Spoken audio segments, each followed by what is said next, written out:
All right. Hey everybody, this is Nathaniel. Sorry for the weird angle, but I am trying to use my laptop to go live and use this chart. And I just kind of wanted to talk about a concept that's been coming through that I felt like would be fun for me to play with and talk out loud and see if anybody else gets any kind of insight from it. It may be more beneficial or understandable if you already have some level of astrological understanding about the different signs in the zodiac, but I'm going to try to explain in different ways anyway. So I'm going to focus on a particular aspect that can happen in an astrology configuration. So you've got 12 signs, and you're going to have planets in all the signs. And when planets are connected to other planets in other signs, it can create things like a trine or a square or oppositions and things like that. But when you have an inconjunct, which means you have one sign and it's not directly opposite, but the two on both sides create an inconjunct between a sign, which is kind of like an uncomfortable connection where those 2 points don't really have anything in common. They're not the same element, they're not the same modality, they don't have a whole lot of common ground. But when you have two inconjuncts happening to the same point from two planets or points in a sextile, there tends to be something that is pivotal about where they're pointing towards. And so the sextile almost creates like a base that then points towards the sign that's across the table, and that's called the yod or the finger of God, and it gives a lot more kind of oomph and importance and like a almost like an arrow at that particular sign's energy. So what I'm going to do, I'm not going to look at what planets you'd have in specific yods, but I want to look at how if you look at the nature to the whole wheel, we can explore every different type of yod combination, and get an idea about how these energies work despite what planets are in them. So why they have that connection, because like all the fire signs, they connect, they flow into each other. All the square signs are the same modality. So there's connections between these aspects. Um, and when I look at the yod baseline, I'm seeing that two energies that are in a sextile, when they point towards one other sign, that sign is very much kind of like an apex or a point that's well situated from the basis of that sextile. And so it becomes a very strong point. However, it can get too much if the sign in between the two is squeezed out. So this sextile between any two signs may squeeze out the one in the middle. And then you have too much of the one at the apex point. So there's a shadow side to it all. So I'm going to look around the table at them, and then I'm going to look at a combination that is one that I see at play right now. So, but just for informational sake, um, let's take our first sign Aries and make it the apex point and go around the wheel that way. So for the apex to be Aries, we would have a yod that is activating Scorpio and Virgo. So Virgo and Scorpio are then having a friendly relationship. This brings together the theme of self perfection, of making everything that you can be in your personality the most fit instrument to do service. And then over here in Scorpio, we have a tremendous ability to dig into complicated situations, to get into the shadow world, to go far into the dark and the depths, and it's that inward kind of intense warrior energy of extremes and intensity, blended with, since there's a sextile happening between these two signs, this idea of having everything effective and efficient. So I can go into these dark and scary extreme places because I've got all of my stuff together. I'm the most honed instrument of personality perfection possible. So those two create this baseline that when that's functioning, it creates a very strong Aries type of energy. The individual activating this yod or this energy circuit has a more or less unlimited ability to go forward, to be that warrior in action, to have a strong, singular, vital identity of the warrior, of charging forward into any given situation. They're well composed. All of their systems and order and organization is together, and they are not afraid of the dark. They are able to go spelunking into difficult, tumultuous, secretive, all these situations. So it activates this kind of self kind of vitality, self kind of starting, self kind of strength point where I can do whatever I want to do because I'm all together and I'm able to engage and navigate complex depths. What can get squeezed out in this yod is Libra, and that is the air quality, and that's the Venusian quality of ease and others. So it can be such a strong Aries push that this energy creates that we may forget, um, or there's a squeezing out of diplomacy, of nicety, of that kind of social harmony, balance, consideration of others. Is we have a strong green light. We're all together and we're powerful at intensity, and so it's a draw towards us activating our energy, our power, our identity. And sometimes it can squeeze out what's just for nicety, what's for the social harmony, that aspect of it, as we're just going full steam forward in that yod.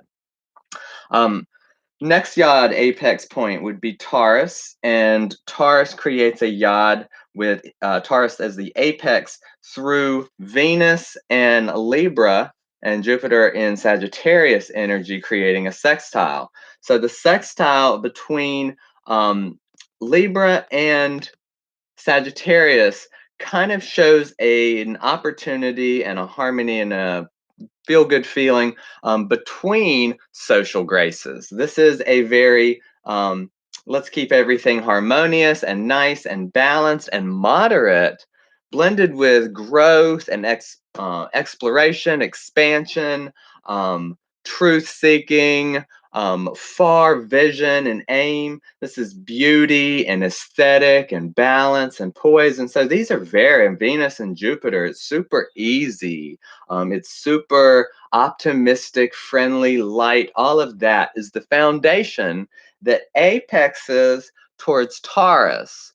And Taurus, as the apex, then is super comfortable with its solid, stable, beautiful environment. This creates a lot of the artists because you have that keen sense of symmetry and balance, and then this idea of vision and aiming towards truth, towards growth, expansion. And so when those go together, it can create the experience of accumulating beautiful things, of creating beautiful things through that physical workmanship of Taurus, the idea of crafting from that beauty, the intellectual and the drive, creating that physicality.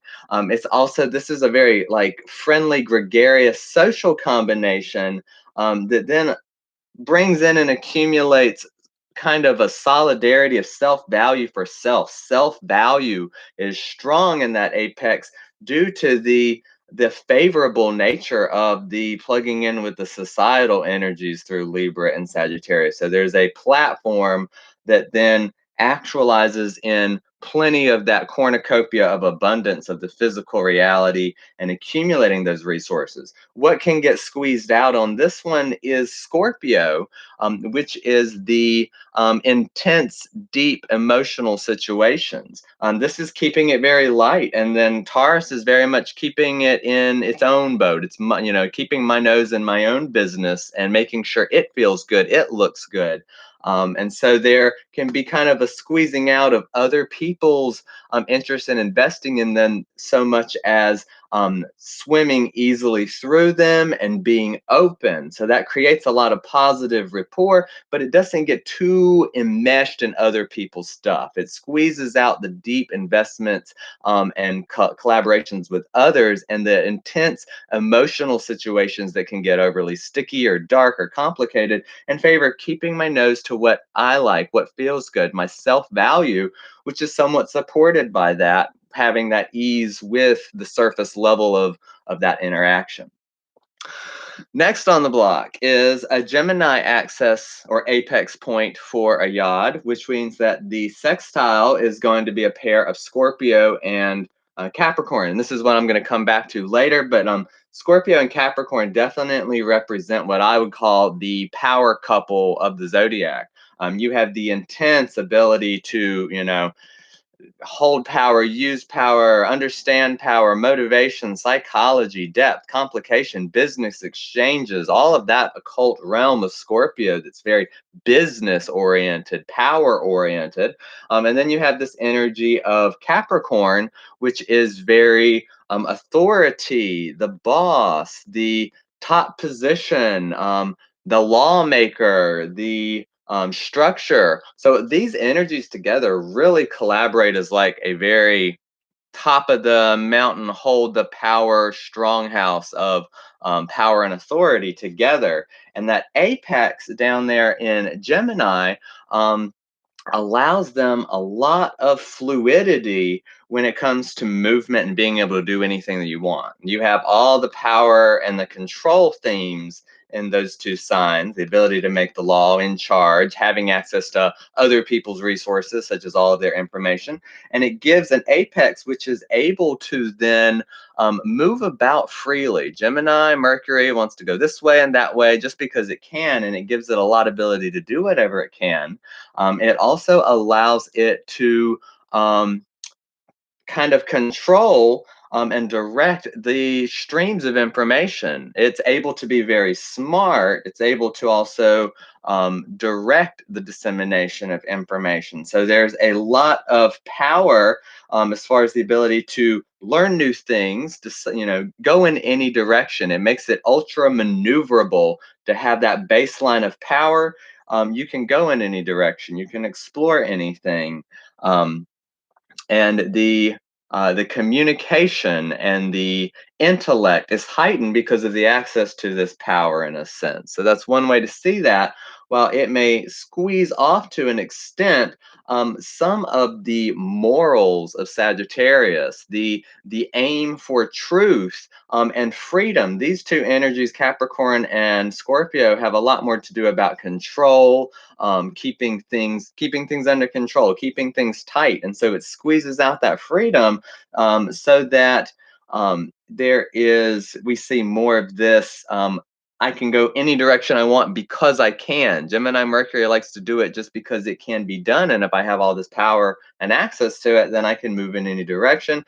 It's not so much looking at a big collective aim. These two can be kind of power hoarders in a sense, energetically.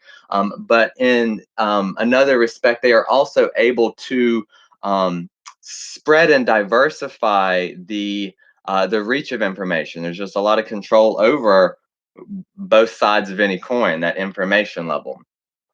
Another yod that we see, we've got after that an apex point in Cancer.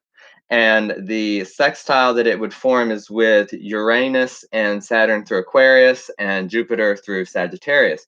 So with this particular sextile, we have the theme of a baseline of freedom very strong. There is a lot of truth seeking and freedom. There's a lot of freedom, revolutionary, humanitarian, all of these types of energies where the baseline is out in the world and it's collectively oriented in a sense, and it aims down at Cancer, which is very much, all about the home, the inside, the personal sphere. Well, by having so much collective foundation and so much, openness and kind of this is a very open collective reach, very positive, truth seeking, that kind of energy. There is this ability to to nurture oneself or to nurture on the personal level, because there's so much personal sense of freedom, individuality, and freedom of religion, and these themes that give us a collective sense of freedom,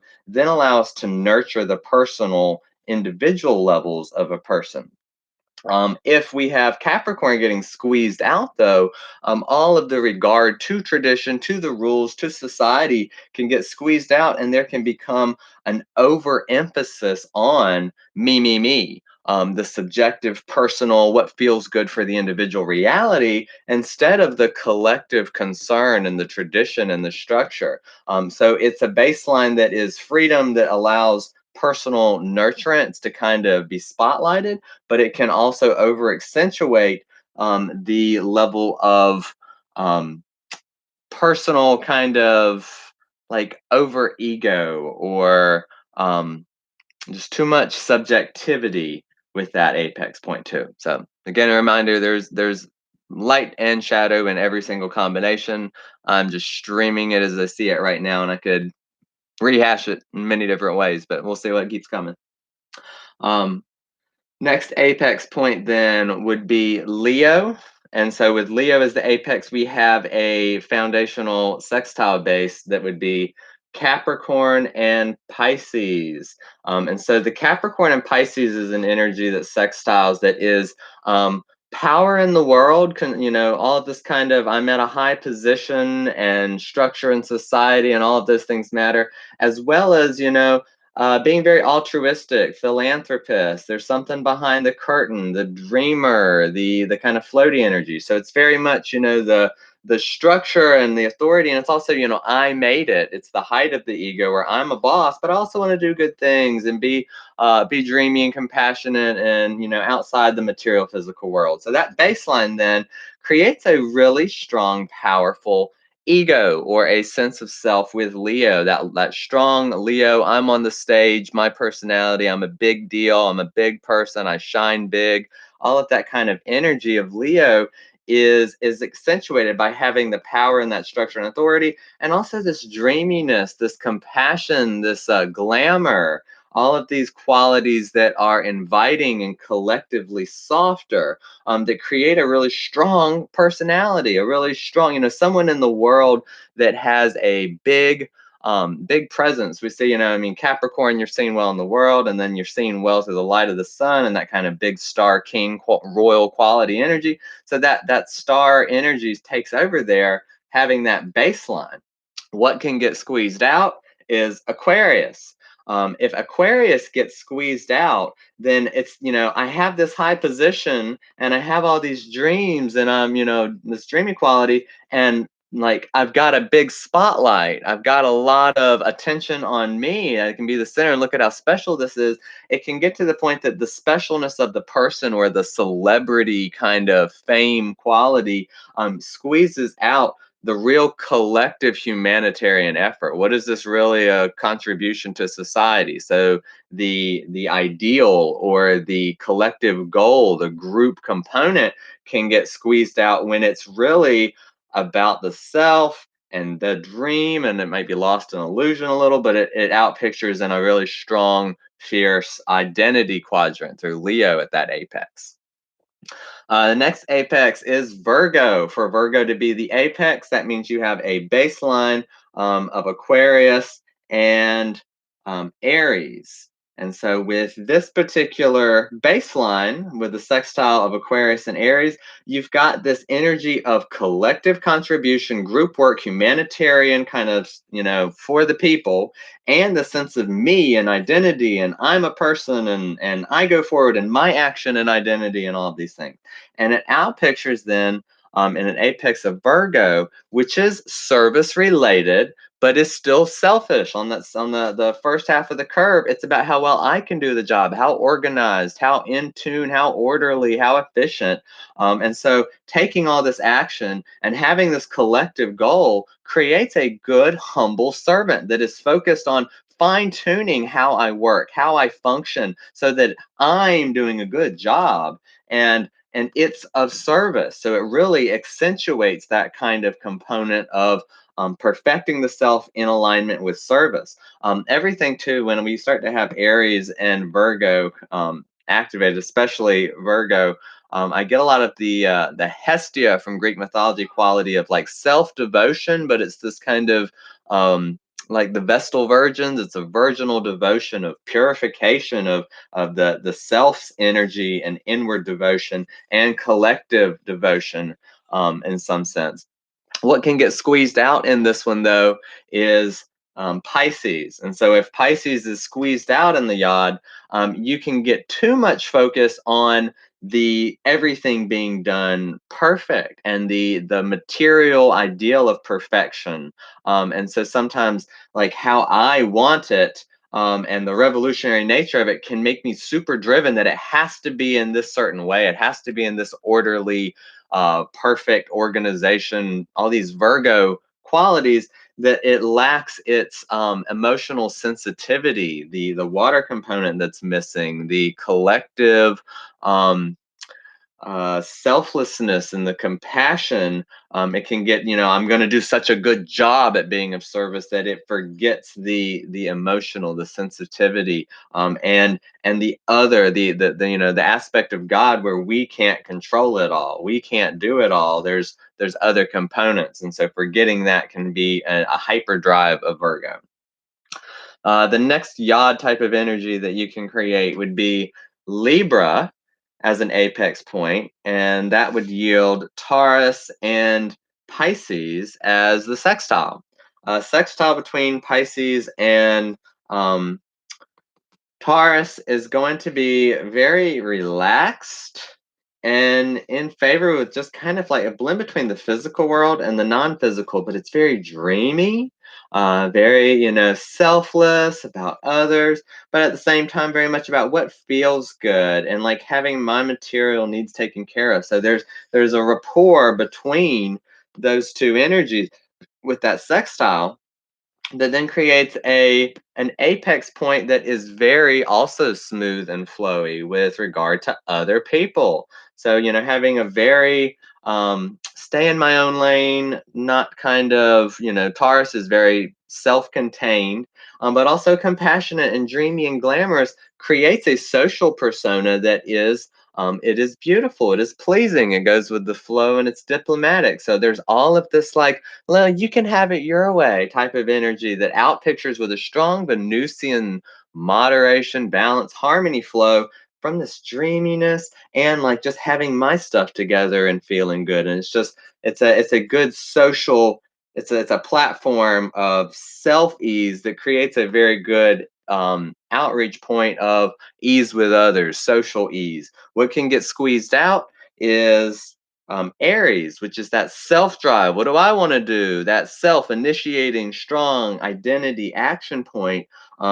By too much ease and too much kind of just like resting on laurels and selflessness and outpicturing in a really strong otherness where just letting that social sphere dictate things, other people, keeping things smooth and harmonious, squeeze out that sense of self desire and what do you personally want, and how you charge forward.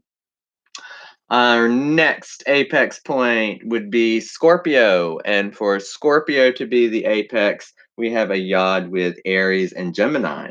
So Aries and Gemini creates a foundational sextile that is very active and energetic. Both of them are super on the go. You have that fierce, I want to do, I'll go forward, I want to be taking action energy.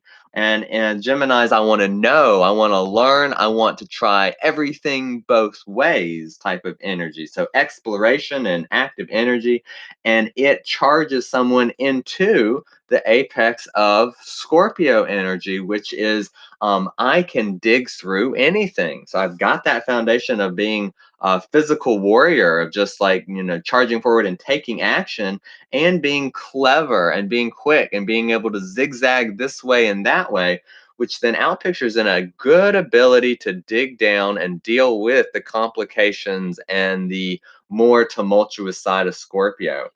It's also, a little bit feisty and combative, but also communicative, and it's going to have to deal with exchanges with other people a lot. And so that allows for this fierceness of self and the strongness of mind to then look at the motivations and the psychologies involved with how we deal with complicated scenarios and intensities and traumas and all of those scorpionic things.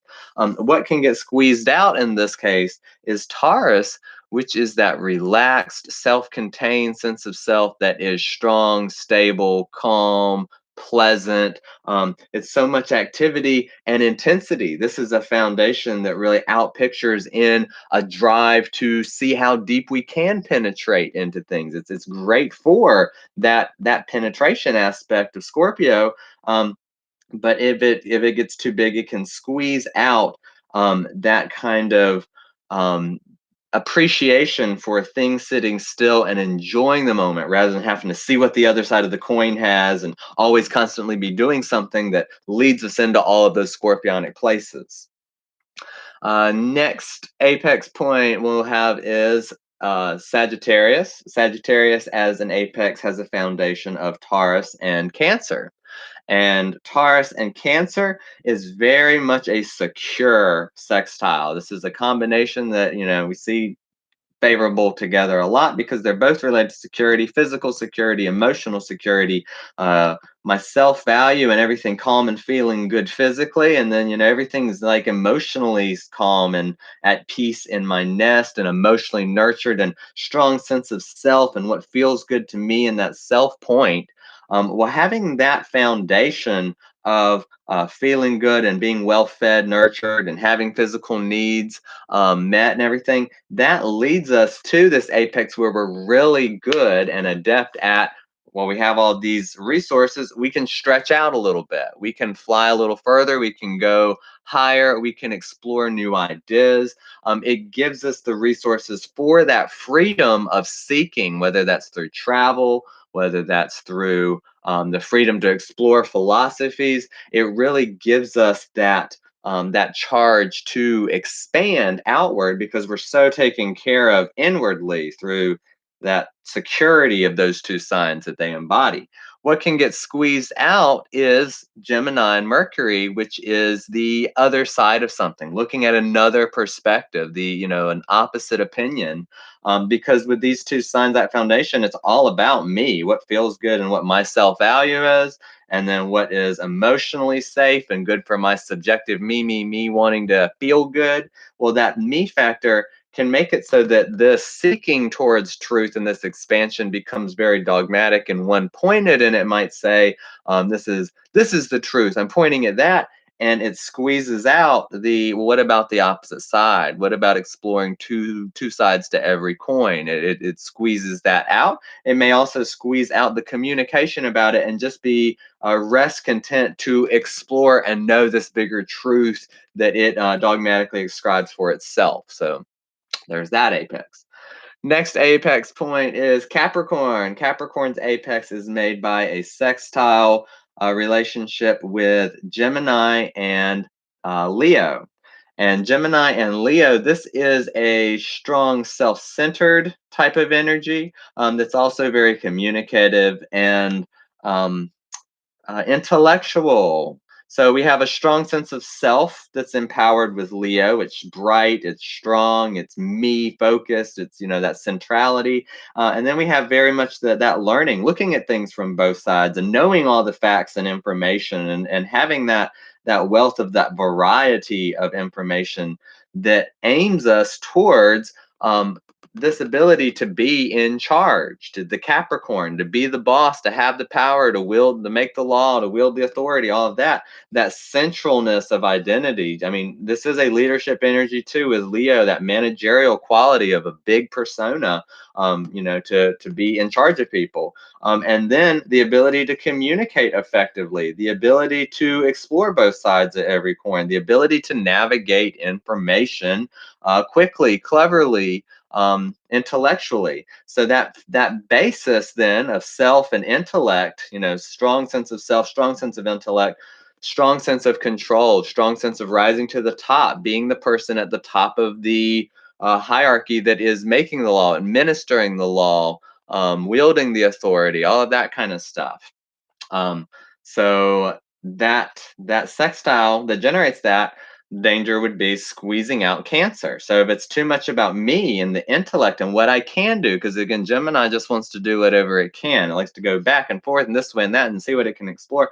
Well, all of that and then getting all this power and authority, if it squeezes out the emotional component, it squeezes out what personally feels good, the subjective realm, the home realm, the feeling realm of the people. It can squeeze out, the moon and the masses, the people, the public, because I'm the king and I have all the power and the information, and I'm good at this lawmaker, objective, that type of energy. So I'm really strong there. It can squeeze out the emotional kind of feeling for the masses, the feeling for what nurtures.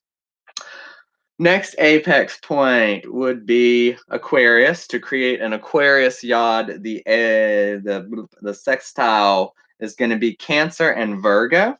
So you have a Cancer Virgo sextile that points to that. First thing I think is super interesting about this one is that all three signs relate to the moon. The moon is the mundane ruler of Cancer, the esoteric ruler of Virgo, and the hierarchical ruler of Aquarius. So that's unique.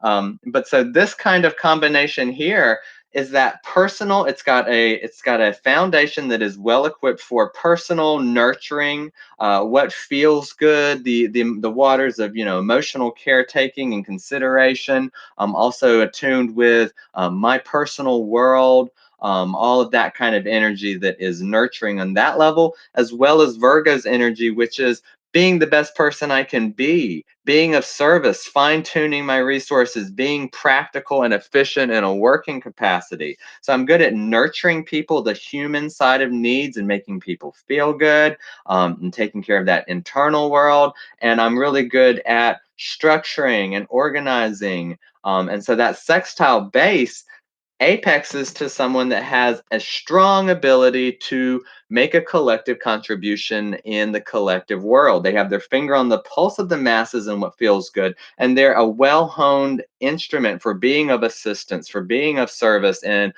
this humble, effective way that then gives them the ability to work on behalf of a collective cause, a cause which is tuned into the masses, the collective, and then a cause which you have to pour the water out. You have to be the servant, so you have to serve. So it creates a strong point to release in that Aquarius note from having that. What can get squeezed out in this case is Leo. If Leo energy is squeezed out, the sense of a person, a sense of who they are, they can in some way become overly identified with their service, overly identified with that collective concern, and not have enough of the fire and that self identity to really be seen or to really show who they are. The moon is an aspect of us, but it stays hidden. It's us on the inside, it's our internal self. And Virgo is very much about the job getting done and the work being done. So that sense of self and specialness can get drained out of a human. And that's the center that's also about the fun. So this cause in Aquarius can become a little bit more sterile, overly detached, and intellectual without the life and that heart of the Leo energy at the balance. So that's how, from this yod, Leo can get squeezed out if we're not careful, and the sense of self and someone shining and having fun and all can be replaced by a sense of this job getting done well. The next yod would be Pisces. And for us to have a Pisces yod, that means that the foundational sextile is between Leo and Libra. So Leo and Libra is a very bright, shining energy that's being seen and happy and optimistic and all that, and very socially gregarious, diplomatic, all of those things. So you're really, in each sextile, you're blending those qualities. But when you look at how you have a big sense of self, or the sense of fun and this identity, and a lot of social lubrication, a social pleasantry. Um, that creates a strength when it comes to that dreamer type of energy, the ability to be seen in a glamorous way. The Pisces energy is a point that is very selfless, which is it's interesting with any connection to Leo, which is about the centrality of the self. But by having a strong centrality and having a strong social rapport, you have a strong glamorized image that is very apt to be put on a pedestal, that is apt to be seen as some sort of savior. It's very apt to um, explore all of the imaginal spheres of life from this kind of light, bright energy here. What can happen that gets squeezed out is Virgo, which is the practicality. So there's this sense of play and bigness and fun, and we're going to do it all this way and that way, and it's going to be great. And then you have this sense of, what do you want, and what do the other people think, and the let's keep everything nice. Let's keep it all diplomatic, superficial on the surface. Well, that type of energy that creates this great dream energy, great, you know, dream, reflection, exploring all these different worlds, and it squeezes out a sense of the practicality.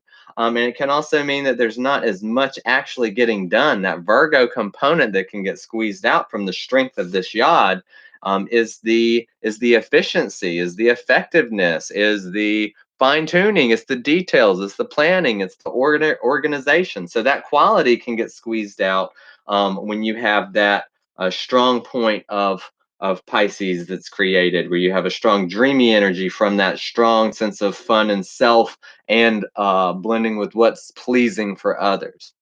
Um, so that's all of the spheres in just a little nutshell that I just did. Thinking about each of them, there's no such thing as a good sign and a bad sign, or a good planet or a bad planet. They're all different combinations of energy. And I've really been thinking, if you were to think of this as a 360 wheel of color, it's like it's like the note, or like, spectrum of 12 notes. Each note on the opposite side, I mean, we have opposites that we can definitely consider, but the yods create like a little bass note that is in some way related to where that apex point is. And so you can consider all the signs in relationship to all the other signs. And this particular one of looking at each finger of God, I have just felt like today was very telling as far as how those energies support one another and can create an over exaggeration, because things can get decadent. So in any case, the foundation that really creates a solid kind of platform for that apex point to go out, for it to get stronger, for it to have a big reach. That point, if there's too much support from that foundational sextile, and the apex point is too extreme, like I said, it can squeeze out whatever sign is in between that sextile, where it seems like it's not getting as much play. And that's why every sign has to be considered in its terms of its opposite. I'll have to do a whole nother video just to cover signs opposite one another and what that means, because they're not oppositional so much as complementary. But one other thing I wanted to mention is, that kind of got me started thinking about these sextiles, is that with what we have going on in the collective stage right now, I was kind of seeing it through a yod. Um, Collectively, we had Saturn, the ruler of Capricorn, and Pluto, the ruler of Scorpio, meeting at the beginning of the year, and I've definitely seen a symbolic sextile relationship between Capricorn and Scorpio at play with the government. Government energy is Capricorn. It's the authority, it's the boss, it's all of those types of things that we've seen. And then Scorpio is things like business. Isn't it funny how government and business have, gotten together and it's gotten kind of powerful and tight? It's also hidden things. It's hidden power. It's things that are covert. It's all of those types of things. It's power collusions. It's mergings. It's all of those things. So this was a power couple, as far as a platform that symbolizes a lot of Had to move. A lot of deep, intense power, authority, control. And we talked about what can get squeezed out is that sense of freedom, that sense of spiritual oneness, the bigger picture, the vision. When it's got all this power, the apex point is also quite telling. The apex point for any kind of energetic combination between Capricorn and Scorpio in a sextile is Gemini. And Gemini is going to rule our media, our information, our communication, all of that. So, this amount of control, the platform between business and authority and government and all of that depth. Um, that can lead to a strong ability to control information, to know information, and to make moves. That it's just a lot of ability to make moves and to manicure information. I mean, Scorpio is about hiding and secrets and covert, and this is about power and structure and rules and authority and law and all of that. It's connected to Gemini. It's connected with the mind, the contentiousness of information, this side and that side, two sides to every piece of information. Um, and so, what's missing, I feel like, from this yacht, I mean, I feel like we are seeing like that yacht is very strongly activated, just energetically, as a world theme to me. What's missing is the spiritual questing, the looking at the philosophy, the moral aspect of things is symbolic of Sagittarius. It's freedom. I think it's funny with our recent situation how travel has been squished, but we've got to return to truth seeking and synthesizing the information, looking at the big picture and having an aim. Capricorn and Scorpio together, like they want to get to the top and they want to have power, but the aim and the vision for the inclusivity is symbolized through Sagittarius. It's also optimism. It's also hope. It's also growth and expansion. So we have to kind of look at that side. Thinking about that, the opposite yod, if we made Sagittarius then the apex point, it is about kind of having your stuff at home handled, um, having a sense of home and your personal needs, and people have started going, kind of into that realm of familiar, your home.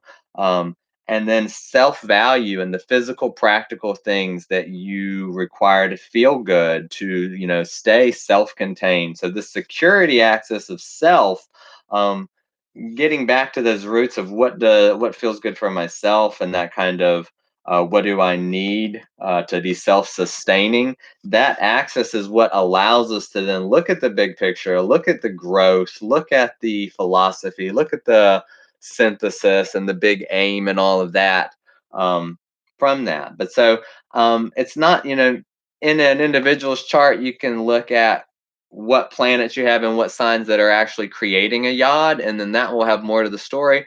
What I've done with this is just looked at the 12 signs as energetic, um, kind of representations, and what those energies joining and reflecting in different aspects can be like. And to me, that's more important with astrology. It's the metaphysics of astrology. It's how to think about astrology.